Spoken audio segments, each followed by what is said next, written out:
하나님 경과에 박수 올리겠습니다. 감사합니다. 사도 바울은 오늘 본문 바로 앞에서 18절 말씀에 올라가서 보시면은 십자가의 도가 멸망하는 자들에게는 미련한 것이다. 미련하다는 말을 썼습니다. 21절에서도 하나님께서 전도에 미련한 것으로 여기도 미련하다는 말을 기록했습니다. 23절에 가서 십자가에 못 박힌 그리스도를 전하는 것이 이방인들에게는 미련한 것이다. 이렇게 미련한 것이다. 복음을 전하는 것, 복음 자체 이방인들이 생각할 때는 미련한 것이다. 그렇게 표현을 했습니다. 이것은 세상 사람들이 인간적인 생각으로 볼 때는 미련하다는 것입니다. 그리고 이제 이어서 그 십자가의 도를 믿고 따르는 성도들, 고린도 교회의 성도들도 세상적으로 볼 때는 지혜롭다고 볼 수가 없다. 그들은 어리석고 미련한 자들이 많고 또 무능한 자들이 많다. 그런 말씀을 오늘 본문에 기록을 하고 있습니다. 세상에서 어리석게 여김받는 많은 사람들이 세상 사람들이 볼 때 앞에서 지적한 것처럼 십자가에도 복음은 미련한 것인데 그 미련한 것을 통하여서 하나님이 세상의 미련한 자들을 구원하신다. 이것은 하나님의 신비로운 섭리라. 그렇게 우리가 볼 수가 있겠죠. 26절 본문을 시작하면서 형제들아, 고린도 교회 성도들을 친근하게 부르고 있습니다. 너희를 부르심을 보라. 이건 어떤 강압적인 명령이라기보다는 감동적인 명령이다. 그렇게 말할 수 있어요. 감동적인 명령이다. 예를 들면은 우리 성도들은 그런 기회가 별로 없습니다. 성구 영신 예배를 드리는 분들은 그런 기회가 별로 없는데 예배를 그렇게 드리지 않는 사람들은 새해 첫날 해돋이를 보러 갑니다. 동해 쪽으로. 그러면 해가 막 저 수평선임인가요? 바다 저 끝에서 해가 떠오르면은 야, 뭐 태양을 봐라, 봐라, 보라. 명령형이지만 그건 감동적인 명령형이다. 그렇게 말할 수 있죠. 여기 26절의 사도 바울도 바로 표현이 그겁니다. 형제들아, 너희가 구원받은 것을 보라. 너희가 부르심 받은 것을 한번 보라. 그렇게 그들의 주의를 집중시키고 있습니다. 하나님의 놀라운 은혜가 아닌가? 본문에 나타나 있지 않지만은 그런 의미에서 너희의 부르심을 한번 보라. 그렇게 말하고 있습니다. 왜냐하면 성도로 부르심을 받은 자들 중에 육체를 따라서 보면 그런 표현이 나옵니다. 육체를 따라서 26절에 그렇게 나오죠. 육체를 따라. 여기 육체를 따른다는 말이 뭘까요? 영어 성경에 보니까 이렇게 표현하고 있습니다. Human standard. 스탠다드는 어떤 기준을 말하죠. 휴먼은 그냥 사람들의 기준, 세상적인 어떤 가치관, 그게 바로 여기 말하는 육체를 따라라는 표현입니다. 세상 사람들이 가지고 있는 어떤 스탠다드, 기준, 가치관, 그런 것을 따라서 보면은 하나님을 믿는 너희 중에 첫째로 지혜로운 자가 많지 않다. 그러면은 고린도 교회 성도들을 무시하는 것인가?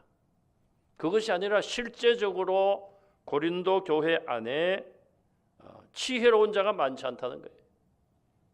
이건 굉장히 역설적인 어떤 그런 상황입니다.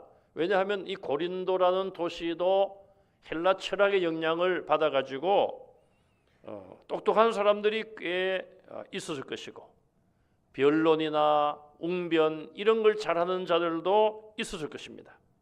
그런데 고린도 교회 성도 안에는 그런 세상적인 기준으로 볼 때에 지혜로운 자가 많지 않다. 적다는 표현을 많지 않다. 그렇게 표현을 하고 있습니다. 이 지혜 있는 자의 지혜와 총명한 자의 총명 19절에 올라가서 보시면요. 그것을 하나님이 폐하셨다. 그렇게 말씀했죠. 지혜 있는 자의 지혜 또 총명하다고 하는 자들의 총명 그런 것들이 세상적으로 보는 어떤 지혜인데 20절 하반절에 보면 이 세상의 지혜다. 그렇게 말하고 있어요. 자, 이 성도들 중에는 세상 속에서 사람들로부터 지혜 있는 사람으로 평가받는 사람들이 적다는 것입니다. 뭐 제가 우리나라나 세계 교회의 통계를 보진 않았습니다. 또 그런 통계는 없어요. 뭔가 하면은 성도들의 학력이 어느 정도인가 뭐 그거를 통계로 내는 그런 교단이나 그런 나라는 없을 것입니다. 자, 그러나 우리가 일반적으로 생각해 볼 때에 뭐 큰 도시라든지 또 대학 교육을 받은 소수의 사람들을 제외한다면 학력이 그렇게 높은 사람들이 교회 안에 많지는 않을 것이다. 그렇게 볼 수 있어요. 시골 교회일수록 그렇겠죠. 제가 며칠 전에 고향을 잠깐 다녀올 일이 있어서 다녀왔습니다. 저희 아버님이 79년도에 집사로 계실 때에 교회를 개척하신 교회가 있어요. 그 교회 이제 목사님이 은퇴 나이가 되셔서 은퇴를 하시고 후임자가 중국에서 선교를 하시던 선교사님이 후임자로 와 계십니다. 그래서 우리 교회에서도 수년째 지금 조금씩 후원 교회로 정하고 조금씩 돕고 있습니다. 그 목사님을 아침에 잠깐 만나서 대화를 하고 그렇게 올라왔어요. 그 목사님 말씀이 갈수록 이제 성도들의 연령이 높아지고 평균 연령이 80세래요. 교인도 또 많지도 않지만은 그러니 뭐 앞으로 한 10년쯤 지나면은 뭐 어르신들이 다 세상을 떠나시면은 교인들이 없다고 볼 수 있죠. 그 시골에 79년도에 교회가 개척되었으니까 46년째 지금 접어들죠. 제가 처음에 개척 당시부터 제가 이제 그 교회를 방학 때 가보기도 하고 그랬습니다. 시골에 농사 짓는 분들이 뭐 학력이 얼마나 높겠습니까? 이게 뭐 우리나라만 그런 것이 아니라 뭐 아프리카 같은 경우에 아프리카 교회에 그 성도들의 학력이 뭐 얼마나 높겠습니까? 또 동남아도 마찬가지 아닙니까? 캄보디아 같은데 캄보디아 70년대인가요? 지식층들을 다 숙청했어요. 안경만 썼으면 무조건 죽였다고 합니다. 제가 그 나라에 태어났으면 진작 죽었을 텐데 안경만 쓴 사람이면 무조건 다 죽여요. 그렇게 이 독재자들이 정권을 잡고 그렇게 지식인들을 말살하고 지금 그 캄보디아의 선교사님들이 가서 복음을 전하고 교회를 세웠잖아요. 그러니 뭐 지식층이 동남아도 그렇고 아프리카 이런 나라 어려운 나라들 학교를 가고 싶어도 못 가고 배우고 싶어도 못 배우고 그런 사람들이 많아요. 뭐 예수님 당시도 그렇지 않았겠습니까? 예수님의 말씀을 사모하고 예수님을 따라다니고 5,000명씩 10,000명 이상씩 이렇게 군중들이 모여서 말씀을 듣는 자들 중에 학력이 높은 자가 얼마나 있었을까? 그런 것을 우리가 생각해 보면 이사야서의 예언처럼 메시아가 오시면 먼저 가난한 자에게 복음이 전파된다. 그런 말씀하고 있어요. 그러면 부자는 천국 못 갑니까? 그게 아니죠. 부자들이 지금 복음을 받아듣고 예수를 믿기는 어려운 거예요. 왜? 자기들이 가지고 있는 어떤 힘이 있잖아요. 또 권력자들도 마찬가지입니다. 권력자들이 예수님을 진실하게 믿는 게 처음부터 믿는 사람이 권력자가 되는 건 경우가 다르고 안 믿는 권력자가 예수님을 믿는 것이 얼마나 어렵습니까?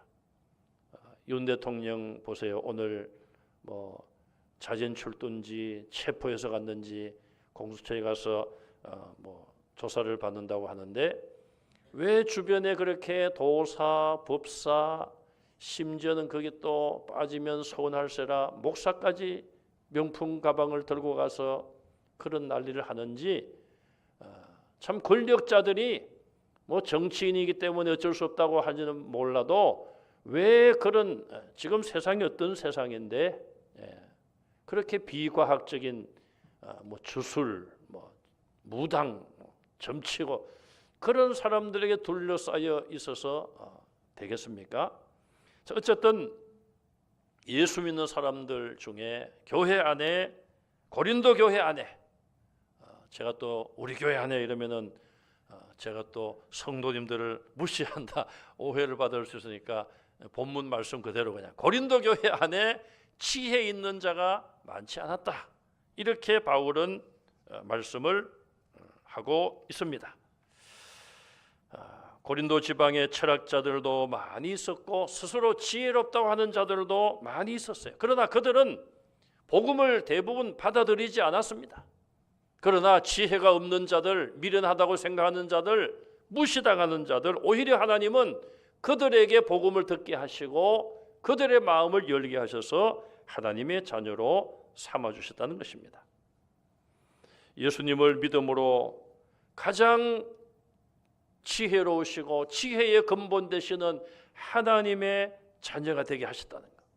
세상에 지혜 없는 자들을 가장 지혜로우신 하나님께서 구원하셨다는 것. 이것은 하나님의 은혜가 아닐 수가 없습니다. 두 번째로 능한 자가 많지 않다. 이건 정치적인 권력을 가진 사람들을 말합니다. 능력 있는 사람, 소위 말하는 힘 있는 자들을 말하고 있어요. 영향력이 큰 사람들, 고관 대작들. 세 번째는 문벌이 좋은 자들도 많지 않다. 이 문벌이라고 하는 것은 가문이 좋다는 뜻입니다. 영어로 있으면 하나는 영어 성경에 보니까 노블 벌스라고 그래요. 노블 벌스라. 어떤 그 아주 뭐라고 할까요? 귀족 가문에서 태어났다. 우리가 로얄 패밀리 그런 말을 들어보셨죠? 로얄 패밀리다. 왕족이다. 귀족이다. 그런 자들도 교회에는 많지 않다. 고린도 교회 안에는 소수이지만 아굴라, 브리스길라, 또 가이오, 그리스보, 에라스도 이런 재물도 있고 권력이 있는 소수의 사람들이 없었던 것은 아닙니다. 소수의 사람들도 하나님의 은혜로 세상적으로 가진 것이 많은 사람들도 참 복음을 받아들이기 어렵지만 하나님의 예정을 따라 하나님의 은혜로 구원받고 믿는 자들이 전혀 없었던 것은 아니에요. 그래서 오늘 사도 바울은 그런 자들이 전혀 없다 이렇게 하지 않고 많지 않다 그렇게 표현한 것을 볼 수 있어요. 고린도 교회의 구성원들을 보면은 대부분 노예, 주인 밑에서 일하는 종, 또 노예 신분에서 해방된 자들, 또 수공업자들, 우리나라로 말하는 간해공업을 하는 사람들, 소상인들 그런 자들이 대부분이었다. 그렇게 성경학자들은 말하고 있습니다. 자, 배운 것도 별로 없죠. 가진 것도 별로 없죠. 그러니 뭐 세상적으로 어떤 지위도 낮을 수밖에 없는 자들이었어요. 육체를 따라보면 인간적인 어떤 기준으로 보면은 정말 미천하고 부족한 자들이 많았어요. 27절을 가서 보시면은 심지어 미련한 자, 약한 자, 천한 자, 멸시받는 자, 가진 것이 없는 자들 그렇게 강조하고 있습니다. 하나님의 은혜는 하나님의 구원의 은혜는 너무나 오묘하고 놀랍습니다. 그래서 인간적인 기준과는 천지 차이인 것을 볼 수 있어요. 제가 주일날 말씀을 드렸죠. 자연의 순서와 하나님의 은혜의 순서는 다르다고 말씀을 드렸습니다. 아브라함이나 이삭, 야곱, 요셉을 통하여 이어져가는 하나님의 그 구원의 약속, 그 구원의 물줄기는 하나님의 뜻대로 된 것이, 하나님의 은혜로 된 것이지 그들에게 무슨 자격이 있어서 된 것은 아님을 우리는 알아야 합니다. 하나님의 은혜로 선택을 받고 예정함을 받고 부르심을 받고 구원을 받은 것이라고 바울은 말씀을 하고 있습니다.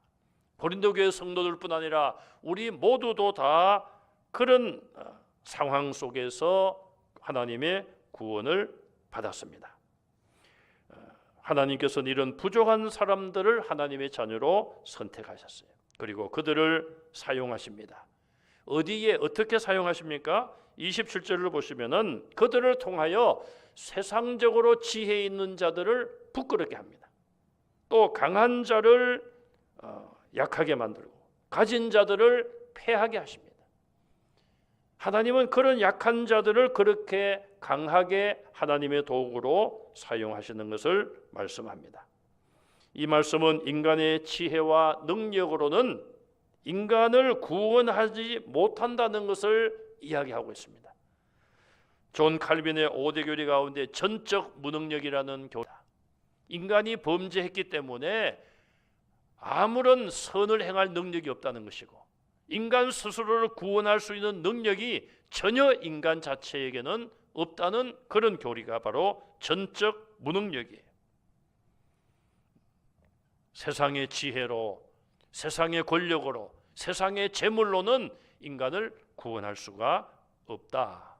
전적 무능력, 그 교리는 오늘 본문 사도 바울이 말씀하는 것과 동일하다고 볼 수 있습니다. 고린도 교회 성도들은 바울과 아볼로, 게바, 베드로죠. 이런 사도들로부터 받은 복음의 지식이 있습니다. 그들에게서 받은 복음을 지식적으로 가지고 있어요. 그리고 성령의 은사 가운데 지혜의 말씀, 지식의 말씀, 그런 은사가 있습니다.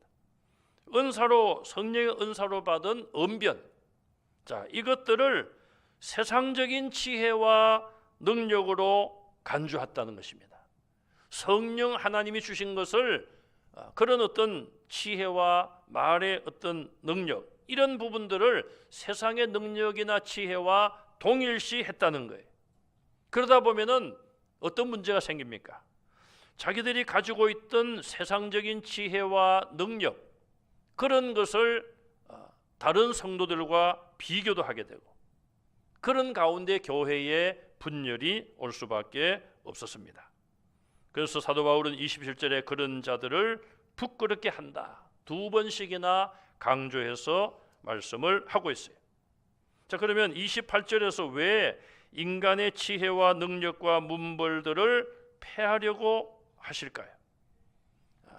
세상적인 그런 능력을 왜 패하게 하시려는 것이 하나님의 뜻일까요? 그것은 앞서도 말씀을 드렸습니다마는 세상적인 지혜나 능력, 문벌, 이런 것을 가지고 인간을 죄에서 구원할 수 있다, 그런 환상을 깨뜨리기 위해서, 그런 환상에 사로잡혀 있으면은 복음을 받지 않습니다. 예수 그리스도를 믿음으로 하나님을 의지하고 하나님을 믿음으로 구원받는다, 그것이 복음의 핵심인데 고린도 교회 성도들이 세상의 어떤 영향을 받아 세상적인 지혜와 능력과 문벌을 앞세우고 그것으로 인간을 죄에서 구원할 수 있다, 그런 주장에 빠질까 봐 하나님께서는 세상에 미련한 자들을 택하여 하나님께서 세상에서 지혜롭다고 하고 권력 있다고 하는 자들을 폐하려 하신다는 것을 말씀하고 있습니다. 결국 인간적인 그런 잘못된 구원관이 무너지는 것이 복음으로 인한 구원을 성공적으로 이끄는 것이죠. 자, 그러면 그런 인간적인 것이 다 무너지고 구원받은 대표적인 사람이 누구입니까? 사도 바울입니다. 사도 바울은 그가 성경에서 자기를 나타내죠. 나는 히브리인 중에 히브리인이었다. 할례를 받았고 할례파요, 바리새인이요, 바리새인 중에 바리새인이요, 가브리엘 문화에서 공부한 사람이다. 또 그가 자기는 로마의 시민권도 가지고 있음을 말했습니다. 세상적으로 보면은, 유대교에서 보면은 모든 것을 갖춘 사람이, 가만히 두면은 그냥 기고만장하게 아주 교만하고, 그래서 교회를 무너뜨리고 성도들을 죽이는 데 앞장서지 않았습니까? 가만히 두면은 정말 그런 악한 일에 더 악한 일에 빠질 그런 사람이에요. 예수님께서 부활하신 주님이 그를 찾아오셨지 않습니까? 주님의 그 밝은 빛 앞에 그가 엎드러지고 눈을 시력을 잃게 되고 3일 동안 캄캄함 속에서 무엇을 했겠습니까? 자기를 돌아보고, 예수가 부활했다는 것 거짓말로 알고 그걸 전하는 자들을 내가 잡아 죽이는데 앞장섰는데 그게 아니구나. 예수님이 그리스도 메시아가 맞구나. 그동안 자기가 행했던 악을 철저하게 회개하고 새 사람이 되었죠. 바울은 빌립보 3장에서 그렇게 자기의 과거에 자랑하고 의지했던 그 모든 것에 대해서 이야기를 하면서 이렇게 말씀을 하고 있습니다. 내게 무엇이든지 유익한 것은 내가 그리스도를 위하여 다 해로 여긴다. 예수님 만나기 전에는 내가 모든 세상적인 그런 모든 것들 다 내가 자랑하고 내게 유익하다고 내세웠는데, 이제는 그 모든 것들을 예수님 때문에 해롭게 여긴다. 그 말은 뭡니까? 그런 것들이 가로막고 있으면은 예수님을 제대로 믿을 수 없다는 것입니다. 세상적인 자랑, 세상적인 여건, 다른 사람보다 뛰어나다는 것, 그런 것들을 내세우고 자랑하다가 보면은 예수님이 계실 자리가 없다는 것이죠. 그래서 그는 말하기를, 내가 과거에 내게 유익했던 것, 그 모든 것들을 이제는 배설물로 여긴다. 그 이유는 뭐냐? 그리스도를 얻기 위하여, 구원을 얻기 위하여 내가 의지하고 내가 자랑했던 모든 것들을 다 배설물로 여긴다. 배설물로 여긴단 말은 자기 안에서 밖으로 내던진다는 의미 아닙니까? 그게 배설물로 여긴다는 의미잖아요. 그래서 우리는 바울을 보면은 오늘 이 본문의 이 말씀, 바울이 바로 자기가 체험한 사람 아니에요? 그런 직접 체험을 한 사람이 지금 고린도 교회 성도들에게 성령의 감동을 받고 성경을 기록하여 보낸 것 아닙니까? 만약에 바울이 그런 경험이 없었다면 바울이 어떤 이런 성경 기록하는 것이나 바울이 전하는 그런 말이 힘이 약했을 거예요. 그런데 바울은 직접 자기가 체험했잖아요. 내가 옛날에 세상적인 것 자랑하고 교만했지만은 그것은 아무것도 아니다. 배설물, 버릴 것에 불과하다. 그렇게 말하면서 예수 그리스도만을 자랑하고 예수님의 십자가만을 자랑했습니다. 오늘 우리도 마찬가지 아니겠습니까? 세상적인 자랑거리, 인간적인 자랑거리 내게 있다면은 바로 그것이 우리가 은혜의 자리로 가는 길을 가로막고 있는 것입니다. 내가 세상적으로 의지하고 세상 사람들이 보는 그런 기준을 가지고 모든 것을 판단하고 있다면 이제 우리는 그 판단의 기준을 버리고 하나님이 보시는 판단의 기준을 가져야 됩니다. 그리고 하나님의 지혜로, 말씀으로, 성령으로 주시는 지혜로 무장하시고 인간의 어떤 세력이 아니라 성령의 능력으로 무장하시기를 바랍니다. 말씀으로 무장하셔야 되고요. 또 내가 물질이 부족하다 할지라도 믿음에 부유한 성도들이 되시기를 바랍니다. 물질의 부유함은 이 세상에 사는 동안 필요한 것이지만 믿음의 부유함은 영원한 하나님 나라 천국에서 우리에게 더욱 큰 유익을 준다는 것을 믿으시기 바랍니다. 이처럼 하나님은 연약한 자를 선택하시고 구원하시는데 그 이유가 무엇인가? 결론적으로 29절에 가서 보시면은 아무 육체도 그 어떤 사람도 하나님 앞에서 자랑하지 못하게 하려 함이라 그랬어요. 왜 아무도 자랑해서는 안 됩니까?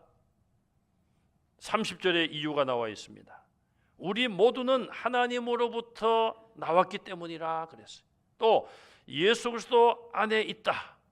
하나님의 은혜로 물과 성령으로 거듭나 우리가 새 생명이 되었고 이제 우리가 그리스도 안에 거하는 사람이 되었습니다. 그러므로 옛날의 모든 것들은 자랑하지 말아야 됩니다. 왜? 우리가 새로 태어났잖아요. 거듭난 사람, 중생한 사람이기 때문에 이제는 새로운 사람으로서 천국 백성으로서 자랑해야지 처음 태어난 자연인으로서 가진 것을 자랑하지 말라는 것입니다. 그러면서 그리스도는 하나님으로부터 나오셨고 우리에게 지혜와 의로움과 거룩함과 구원함이 되셨다 그랬어요. 이 네 가지 굉장히 중요한 말씀을 하고 있습니다. 예수님께서 우리에게 지혜, 의로움, 거룩함, 구원함이 되셨다는 거예요.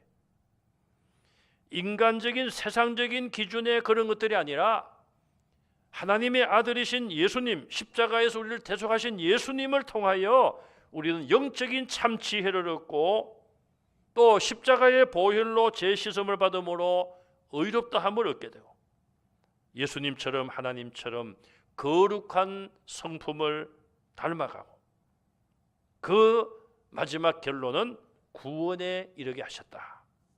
그렇기 때문에 우리는 자랑할 것이 없다는 거예요. 인간적인 자랑을 하지 말아야 된다는 것입니다. 그럼 뭘 자랑해야 되겠습니까? 하나님이 우리를 새 사람 되게 하셨고 예수님의 십자가의 대속으로 우리가 죄 씻음을 받고 구원을 받았으니 이제는 우리가 하나님을 자랑하고 예수님을 자랑하는 성도가 되어야 될 줄로 믿습니다. 그래서 31절에 바울은 자랑하는 자는 주 안에서 자랑하라. 그렇게 결론적인 말씀을 합니다. 자, 이 말씀은 예레미야 9장 23절과 24절을 자연스럽게 인용을 했습니다. 우리 성경을 한번 찾아보겠습니다. 예레미야 9장입니다. 예레미야 9장 1066쪽 예레미야 9장 23절 24절 1066쪽 9장 23절 24절입니다. 자, 23절 먼저 같이 읽겠습니다. 시작. 여호와께서 이와 같이 말씀하시되 지혜로운 자는 그의 지혜를 자랑하지 말라. 용사는 그의 용맹을 자랑하지 말라. 부자는 그의 부함을 자랑하지 말라. 자, 여기 보면은 세 가지 사람들에게 하나님께서 말씀하십니다. 첫째, 지혜로운 자. 여기도 오늘 본문에 육체를 따라 휴먼 스탠다드 그랬죠. 인간적인 기준으로 볼 때 지혜롭다고 하는 사람들을 말합니다. 세상에서 지혜롭다고 하는 사람들, 그들에게 뭘 자랑하지 말라고요? 지혜를 자랑하지 말라. 두 번째, 용사는 용맹을 자랑하지 말라. 아, 용사가 그냥 나는 용맹하다 자랑하지 말라는 거예요. 부자는 그의 뭘 자랑하지 말라고요? 부함을 자랑하지 말라. 자, 오늘 본문과 내용적으로 같죠? 자, 그 다음에 24절을 같이 읽습니다. 자랑하는 자는 이것으로 자랑할지니 곧 명철하여 나를 아는 것과 나 여호와는 사랑과 정의와 공의를 땅에 행하는 자인 줄 깨닫는 것이라. 나는 이 일을 기뻐하노라. 여호와의 말씀이니라. 아멘. 자랑하는 자는 이것을 자랑하라. 세상적인 거 자랑하지 말고 첫째는 명철하여 나를 아는 것을 자랑하라. 여기서 나는 누굴까요? 하나님이죠. 하나님이 하신 말씀이에요. 너희가 자랑할 것은 뭐냐? 너희가 영적으로 똑똑해서 나 여호와인 나를 아는 것을 자랑하라는 거예요. 자, 여러분, 그러면은 이 말씀이 이스라엘 백성에 주신 말씀만이 아니라 오늘 내게 주신 말씀으로 믿으시고, 하나님을 모르는 자에게 그들은 영적으로 똑똑하지 못하다는 거예요. 명철하지 못하다는 거예요. 세상적인 지혜로 하나님을 알 수 없어요. 그래서 하나님이 내게 주신 명철함과 지혜를 통해서 내가 하나님을 안다, 그걸 자랑하라는 거예요. 그럼 우리가 하나님 믿는 거 자랑해야 됩니까? 자랑 안 해야 됩니까? 자랑해야 된다는 거예요. 어디 가도 여러분 숨기려고 하지 마시고요. 초등학교, 중고등학교 동창들 만나면은 뭐 또 술잔 돌리고 하는데 그것도 끼어들지 말라고 말이에요. 그런 것도 같이 한잔 안 하면 바보 되는 것처럼 생각하지 마세요. 제가 작은 아버님이 92세로 세상을 떠나서 장례식에 고향에 잠깐 갔다 왔어요. 그 친척 중에 한 분이 교회 물론 80이 넘은 분인데 집사라고 하면서 뭐 속이 먹은 게 좀 안 좋다나 그러면서 또 소주를 또 한 잔 하시더라고요. 제가 그래서 하지 마세요 그랬더니 조금만 속이 그래서 그렇다고. 그러면 가스명수를 사잡수셔야지 또 소주를 잡수는. 어떤 분들은 그래요. 아이고 술고 조금 마신다고 뭐가 되게 되느냐 그런 말씀을 하시는데, 제가 무슨 이야기 하다가 또 이렇게 세상적인 그런 지식, 그걸 자랑하지 말고 하나님을 아는 영적인 지식을 가진 하나님을 자랑해야 돼요. 하나님 자랑하는 거 여기서 나왔는데, 그런 자리 가서 같이 어울리고 한잔하는 거 하나님 자랑하는 거 아니에요. 그런 자리 가서 여러분 전도하시고 예수 믿으라고 하시고요. 친구들이 좀 비웃더라도 어떻습니까? 또 그렇게 전도해가지고 한 사람이라도 그 말을 마음에 가슴에 담고 택한 백성이 있다면은, 예수 믿게 되면은 전도하고 열매 맺는 거 아니겠어요? 여기 예레미야를 통하여 나를 아는 명철을 가진 걸 자랑하라고 그러잖아요. 당신 하나님 모르지? 박사학위 받았으면 뭐해? 하나님도 모르면서 나는 하나님 안다고, 예수님 믿어야지 구원받는다고 자랑해야죠. 그 다음에 뭘 자랑하는 것입니까? 여호와는 사랑과 정의와 공의를 땅에 행하시는 자인 줄 깨닫는 것, 그것을 자랑하라는 거예요. 하나님이 어떤 분인지를 깨닫는 것, 그거 모르잖아요. 많은 사람들이 하나님이 어떤 분인지. 예수 믿는다고 하나님의 이런 것을 다 압니까 여러분? 다 알면은 하나님은 정의롭고 공의로운 분임을 알면은 우리가 그렇게 살아야 되지 않겠어요? 그렇게 살지 못하고 하나님은 정의롭고 공의롭고 사랑이 많으시다, 그거는 머리로만 하나님을 아는 것이지 진심으로 믿는 것은 안 되는 거예요. 못 되는 거예요. 이 사도 바울이 주 안에서 자랑하는 이 의미가 예레미야서 인용한 말씀을 보니까 하나님을 자랑하고 예수님 자랑해야 돼요. 저와 여러분들이 어디에서나 인간적인 자랑이나 교만함은 버리고 하나님을 자랑하시고 나를 위해 십자가 지신 주님 자랑하는 성도들 다 되시기를 주님의 이름으로 축원합니다. 아멘. 기도하겠습니다. 하나님 감사합니다. 오직 주님만 자랑하고 주님의 십자가만 자랑하는 성도들 되게 하여 주시옵소서. 예수님 이름으로 간절히 기도하옵나이다. 아멘.